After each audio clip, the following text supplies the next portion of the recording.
a lot to discuss. We'll just go right ahead with some of these ground rules and intros. But welcome to the May Fin Reg-ular. If I haven't met you yet, I'm Whitney Mann. I'm a manager on the Center for Climate Aligned Finance, and I lead the center's financial regulation work with my colleague, Alex Murray. Alex and I kicked off the Fin Reg-ular series just last month, and this is part of the center's what we're calling Alignment Forum offering. So the Alignment Forum includes a separate convening series that we call the Implementation Lab. And if you're more interested in more information on that, just let us know. We will jump right in here. So some quick housekeeping items for today's session. We kindly ask that everyone please mute yourself unless you're actively speaking. Please keep your videos on and raise your hand if you'd like to jump in, especially for the latter half of the session, which will be very discussion-based. Though if you don't have that hand-raising functionality, that's fine. Just feel free to jump in. We ask that you please be present and ready to participate with an open mindset. Acknowledge that everyone's coming here with different levels of familiarity with this topic and want to be open to all those perspectives. Please respect Chatham House rules, meaning that no topics here today will be attributed back to any individual or their organization. And please note that we will circulate a brief summary of proceedings from today, so that will be anonymized. We'll share those in a couple of days after the call. We will also record and share the presentation session of this meeting, but we'll stop the recording before discussion so that everyone feels more open to participate. And finally, just so everyone knows who's in the room, if you're able to do this, can you please introduce yourself in the chat and update your profile name in Zoom to show your name and organization. And with that, I'm going to go ahead. Oh, we are recording. Are we recording? Yeah, I hit record. Thank you. Okay, great. So, of course, antitrust rules apply to this convening. So we will post this guidance in the chat for reference. Alex, could you go ahead and post this if you're able? Actually, I have it here. But in short, do share your opinion and experience and do not share any confidential or sensitive business information, such as actual purchasing or selling prices. I'll just post that here in the chat. And with that, we can dive right in. So we opted to focus today's May Fin Reg-ular on scenario analysis, mainly because it's a topic that's been coming up a lot. So in the US, a number of regulatory agencies have stated that they're looking into developing and using scenario analysis for their supervisory goals. And as many of you know, a component of the recent SEC proposed rulemaking is disclosure of how issuers may be using scenario analysis themselves. So we know this is a topic that regulators and financial institutions are grappling with at the same time, and they're grappling with it in related and slightly different ways.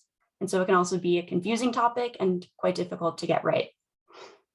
Alex and I have had a couple of bilateral meetings with regulators to discuss scenario analysis, and we've been having these conversations in partnership with some other NGOs and another team at RMI that's more focused on the technical aspects of modeling the transition. Despite a recent focus on this topic, though, for Alex and myself, it's pretty new to us, and it's also a pretty nascent field overall. So we're really keen to learn from everyone here today, especially to inform how we can be more effectively engaging regulators in the future on this topic, making sure that our asks to regulators or our work with them is more tailored to the moment. So for today's agenda, we'll start with some brief level setting slides with the expectation that we all may have varying levels of familiarity with these topics. I'll then hand it over to Marcus Wimmer, who has graciously offered to speak to us on his experience with stress testing at a leading global bank. And we'll then have some time for questions for Marcus and facilitated discussion. So first, to lay the groundwork, scenario analysis, and stress testing, these are established concepts in the financial sector. But for today, we're zeroing in on the climate version of each. So climate scenarios are decarbonization pathways leading to a particular climate or particular energy future at a particular time. So for instance, net zero by 2050. Climate scenarios are not forecasts. but they are hypothetical combinations of trajectories reflecting how various economic, social, and physical factors might evolve over time. These factors include drivers like energy demand, emissions pathways, carbon budgets, policy futures, technological progress, all these things that are evolving in step. Climate scenario analysis is an exercise that considers various plausible climate scenarios and assesses the associated risk exposures and opportunities with each. So climate scenario analysis can be applied to ask, how resilient is this company, this institution, or the economy as a whole in this possible future? And last year, stress test, the term stress test is most often associated with tail risks or these low probability futures. So stress tests are a version of climate scenario analysis, but resulting in more of a pass-fail in response to possible more adverse events. Climate stress tests are probably more often used by regulators, but they can also be used by financial institutions. So I opened by suggesting that different users, and there are many different users and use cases for climate scenarios. And this slide takes a stab at that landscape of how different groups are using climate scenarios. So at the top, we have supervisory regulators, and they may employ climate scenarios for climate scenario analysis or climate stress testing with the goal of assessing risks and resiliency of either individual firms or the economy overall. In the middle here, we have companies and investors who themselves have a number of use cases. And so here we've bucketed that into three. So first use case is to identify climate risks, basically asking, considering a range of possible futures, what could happen? Are we ready for that? The second use case is more strategic planning, and that's more planning against what is perceived as likely to happen. And then this final use case for climate scenarios is climate alignment, or really setting climate targets and goals based on science-based pathways or scenarios. So in other words, asking what should happen and how can we influence towards that? And then at the bottom of the slide, we have another group of regulators who may require disclosure of all of this use of climate scenarios by companies and investors. So this is regulators who are looking to better understand themselves or to boost transparency for investors around how issuers are assessing, managing climate-related risks themselves and how they're using climate scenario analysis and climate scenarios to do that. So zooming in for just a minute on ways regulators in particular are engaging with climate scenarios and climate scenario analysis. After all, this is the Fin Reg-ular. So this first bucket is macroprudential oversight and stability. So here we see central banks applying climate scenario analysis and climate stress tests to assess the impact of climate risks on the economy or financial sector overall. So in particular, the scenarios produced by NGFS, the Network for Greening the Financial Sector, have been tailored and implemented by over 31 different members. And the US Federal Reserve also is actively learning from these early adopters. And we know that they're currently in the process of designing their own scenario analysis exercise. That being said, we also know that Chairman Jerome Powell has stated that he's explicitly ruled out completing a climate-related stress test at this time. So more of a focus on climate scenario analysis. The second use case for regulators is ensuring the safety and stability of individual firms, so more microprudential supervision. And as an example here, in the United States, the FDIC and OCC have both recently released climate risk management principles. And these principles call for the adoption of scenario analysis as part of a bank's climate risk management programs. And the recommendations from these regulators outline several key features, including that climate scenario analysis outputs should inform climate risk identification processes, and also that results should be clearly and regularly communicated to all relevant stakeholders and at a level of information or detail that's needed to effectively convey the assumptions and limitations and uncertainty of results. And relatedly to that mentioned on the last slide, this final bucket is regulators requiring disclosure of scenario analysis by regulated entities. So of note here is the SEC calling for disclosure of scenario analysis exercises where it is used by issuers.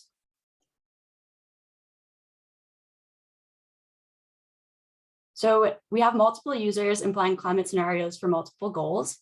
And to help distinguish these use cases, these next two slides carve out two main buckets of ways to use climate scenarios. The first is normative, and the second is exploratory. So normative climate scenarios are based on a preferred future, so such as net zero by 2050, and they provide a pathway to help influence toward that future, such as what needs to happen across real economy sectors, for technology innovation, and so on. Normative climate scenarios are increasingly referred to as pathways, and I think this helps distinguish from scenarios that are used for scenario analysis. So in other words, this normative scenario use is really a climate alignment logic, and it can be helpful for setting climate targets and for influencing progress toward achievement of those climate targets. And whereas normative scenarios help for planning towards that particular climate future, exploratory scenarios is the second use case, and these are more reactionary. So they can be used to gauge preparedness to whatever may unfold. Exploratory scenario analysis examine a range of plausible energy futures across a spectrum of likelihood, and these are also the foundation for climate scenario analysis. Inherent in these climate scenarios are risk drivers that generate potential risks to market actors. So that could look like higher physical climate damages in a scenario with considerable warming. It could also look like higher transition exposures in what we call a disorderly pathway, or a scenario with perhaps delayed climate action. So for regulators or investors, exploratory climate scenario analysis identifies these risk exposures and assesses resilience to those risks, or the capacity to adapt to or manage and mitigate those risks. Because the larger risk really is failing to identify, mitigate, or price those risks before they materialize. That could lead to real economy or financial shocks. So I think that's where the disclosure piece comes in as being really important. If we know that climate risks are inevitable, how are actors perceiving and managing those risks? And I'll just touch briefly on this last slide because I believe Marcus will get into more details here. But the main point is that modeling climate risk through climate scenarios is really challenging. For one, both physical and climate transition risks will be unprecedented. Because of feedback loops and tipping points in the climate system, physical climate damages aren't expected to increase linearly with increased emissions. And for transition risks, we know that a technology revolution is already underway, and there's no precedent for transitioning the asset base, the real economy on the speed or scale for which we have momentum right now. Another challenge is that the speed and direction of the transition depend on decisions made by market actors who are part of the system being modeled. So that makes the system really difficult to model. So for instance, policy and regulatory responses, or how quickly technologies develop, investment patterns, all of these things depend on one another and influence the rate and shape of the transition. Finally, risk transmission pathways are complicated. We know and regulators have acknowledged that they're systemic, they're interconnected, and they exhibit ripple effects throughout the economy. So the result of all this is that climate scenarios that are widely in use today are likely not capturing a likely or credible energy future. And from a risk valuation perspective, it seems problematic that scenarios may be leading users to believe the transition is happening more slowly than it actually is. So it can also be difficult to discern which climate scenarios are right for regulators versus financial institutions. And these are all topics that we look forward to discussing shortly. But for now, I'm going to turn to Marcus Wimmer. And Marcus is, let me stop my slide share first. So Marcus is a climate risk enthusiast. He is also very active on LinkedIn and has much more experience in the weeds on thinking about these things. So we're grateful that he was able to join today. And with that, Marcus, I'll pass it over to you for your slides. Many thanks, Whitney and the entire RMI team for the invitation. Let me share my screen 1 second. And hello to everyone. So good morning, I have to say. I'm based in Germany, so here it's afternoon, but I know that almost all of you are based in the United States. And I hope you can see my screen now. Perfect. So yeah, my name is Marcus Wimmer. I work in the enterprise risk management team of one of the biggest global banks. And I'm following the topic climate risk since almost 5 years now, after having watched the famous documentaries by Al Gore. And in this context, I realized that as an enterprise risk manager, I have basically no clue about the climate crisis, and I needed to educate myself. And for this, I am now using LinkedIn as my strategic platform. And let me jump into the slide deck. So in case you're interested in learning more about climate risk, and yeah, feel free to follow me on LinkedIn, where I post regularly summaries of very interesting reports and other publications. And I've also set up a portal where you can basically download toolkits, which are super helpful. And I've also derived this presentation from my slide collection. Yeah, so this is always my teaser when I have presentations like this or give presentations like this. So what you see here is basically a nice visualization from the New York Times. It's now 12 years old, but I think this, what you see, hasn't changed. So on the left-hand side, in this greenish balloon, you see all the water captured. And in the pink balloon on the right, you see all the air in the atmosphere captured. And this is basically a good reminder that our natural resources are limited. And everything what is happening on this planet is either affecting this balloon, that balloon, or the soil, or everything. And we should not forget that climate risk management is not just another regulation like the ones we have seen before, things like ICAP, ILAP, Fundamental Review of the Trading Book, or interest rate risk in the banking book, and so on. So this is now a severe real-world problem which hits and affects all countries, all regions, all industries, and we need to deal with this new challenge. Let me zoom out a bit. So you can forget everything what I say today, but please keep in mind that it makes sense to break the silos between the different disciplines. So most of you, including myself, we work in banking, which means we always pay attention to financial regulation. And there's a lot of regulation going on. And I assume that you will recognize this regulation from the Commodity Future Trading Commission, which has been published recently. And then there are more regulations available. So here is one example from the Network for Greening the Financial System. By the way, when you get this presentation, everything is linked, and you can get to the respective websites via pressing on the different documents. And so there's financial regulation. This is the first bucket. The second bucket, and this is super important, is basically everything what is going on in the climate science community. And here, of course, we have the IPCC reports. They are very famous. They also made it into the mainstream media. And there are other very interesting documents and sources which should not be forgotten. I've listed here one document from the Chatham House. So they have conducted a risk assessment in 2021, and they have some really impressive visualizations in this document. So I strongly recommend to just Google climate change risk assessment 2021 and Chatham House, and you will get to this orange report, which is really, really good.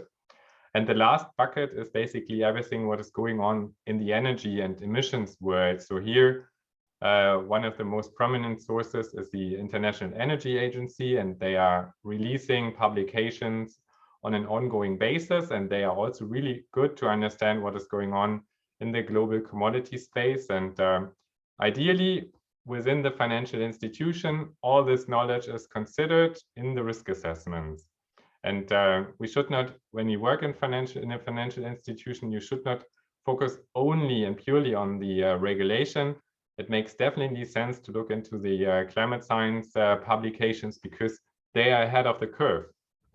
And yeah, this is my key message in this context. So next slide. I'm sure you have, or most of you are familiar with this chart, but I wanted to bring this up. So when you just look on the chart, it's super impressive to see what has happened in the last 150 years since we have started to burn fossil fuels.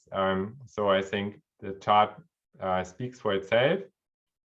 And it's not only the global temperature what should be considered. There are plenty of other metrics and KPIs, and they are all measured by the climate scientists. So besides the temperature, we can talk about the carbon dioxide in the atmosphere, the ocean temperature, sea level rise, Arctic sea level melting, cherry blossom, and so on. So there are many KPIs which indicate that our climate is changing, and this should be considered in all holistic risk assessments. This is one of the news which I picked up on LinkedIn some days back. So there's now a warning from different science organizations that there is a 50-50 chance that the planet will pass the famous 1.5 degree warming threshold within the next 5 years. So this is where we stand now in May 2022.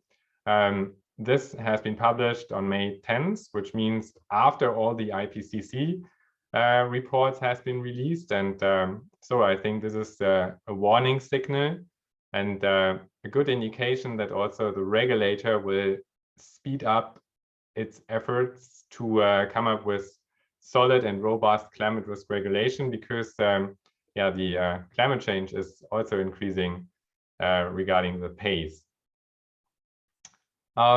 This one, maybe you know it, it's from the CFTC. And again, you find all the links and documents via the sources at the bottom section. So this was also part of the introduction. So you all know when we talk about global warming, we need to distinguish between the transition risks and the physical climate risks. So physical climate risks means all the extreme weather hazards and events.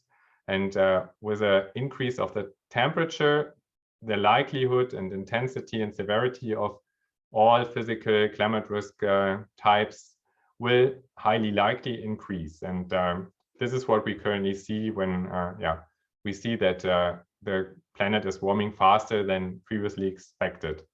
On the other hand, we need to, of course, pay attention to transition risks.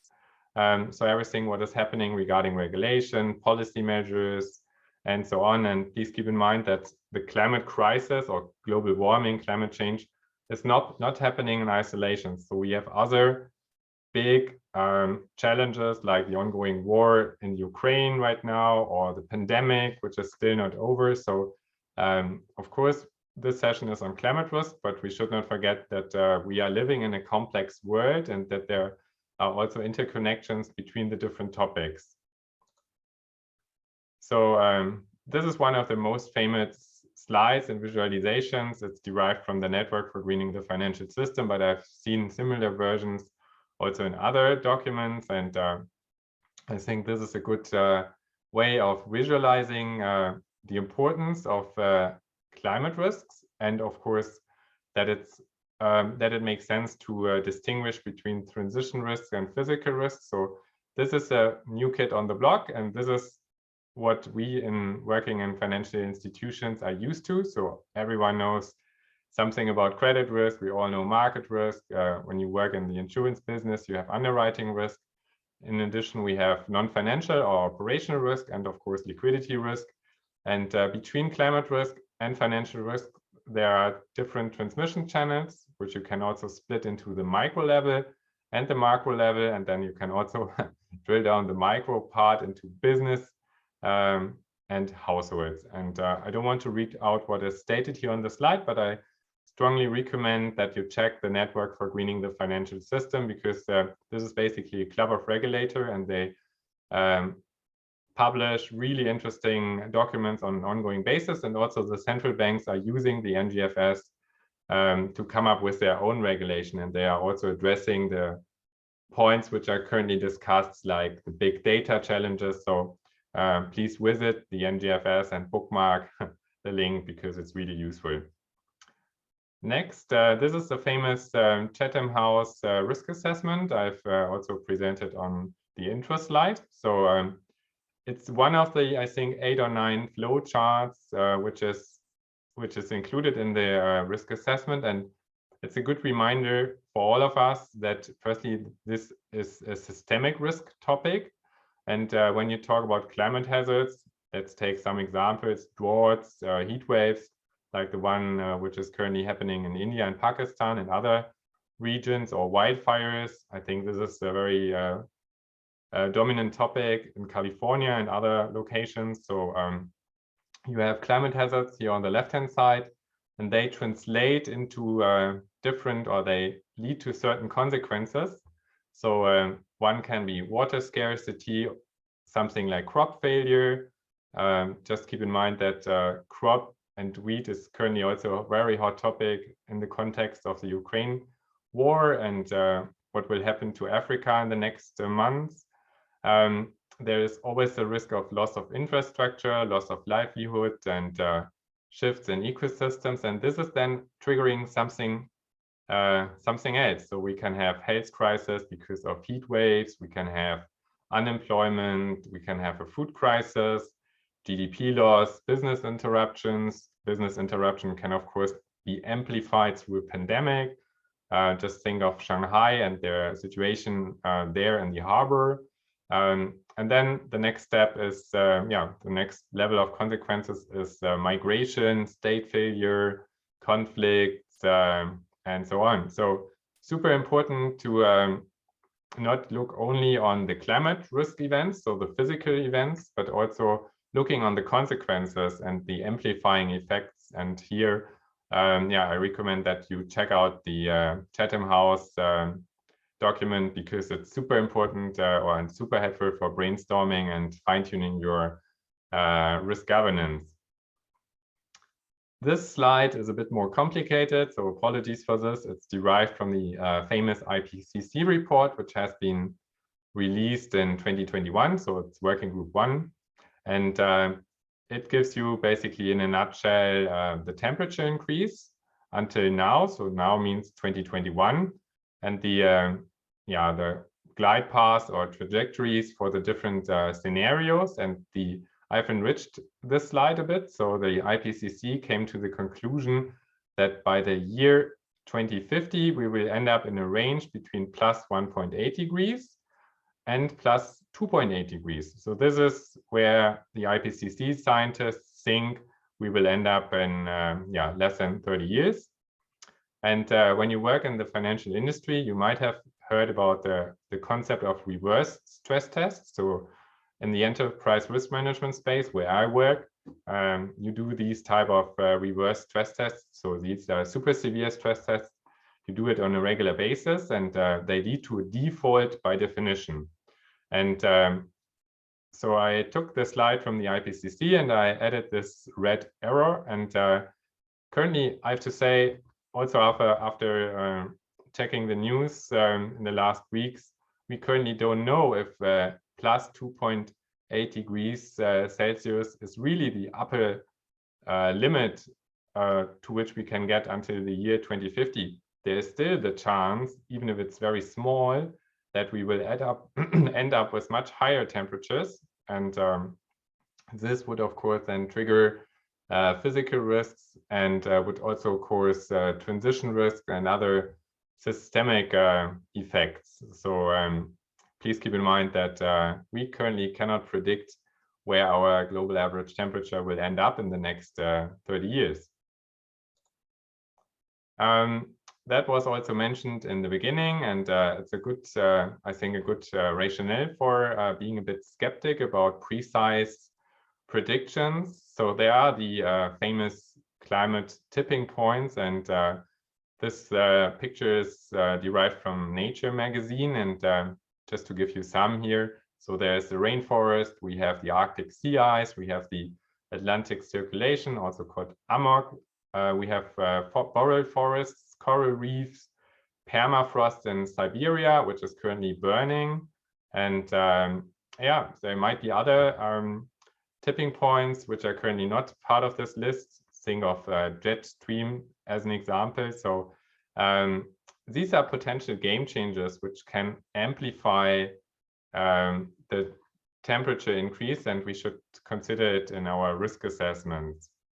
Yeah, so this is basically my heads up. So in case you're interested in getting more visualizations, feel free to visit me on LinkedIn or get to the portal where you can download this free presentation with more than 100 visualizations on climate risk. So many thanks, and happy to have the Q&A session now.